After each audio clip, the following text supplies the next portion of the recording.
মদিনাটা যে দেখেছে জান্নাতের স্বাদ সে পেয়েছে, জান্নাতের স্বাদ সে পেয়েছে। মদিনাটা যে দেখেছে জান্নাতের স্বাদ সে পেয়েছে, জান্নাতের স্বাদ সে পেয়েছে।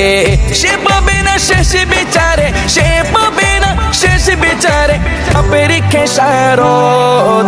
আজও কেন বিলম্ব মন দয়াল নবীর জিয়ারত, আজও কেন বিলম্ব মন দয়াল নবীর জিয়ারত। গেলে বুঝবি মদিনাটা, গেলে বুঝবি মদিনাটা আসলে জান্নাত। আজও কেন বিলম্ব মন দয়াল নবীর জিয়ারত, আজও কেন বিলম্ব মন দয়াল নবীর জিয়ারত। আল্লাহ তাআলা নিজের নূরে বানাইয়াছেন তার বন্ধুরে, বানাইয়াছেন তার বন্ধুরে। আল্লাহ তাআলা নিজের নূরে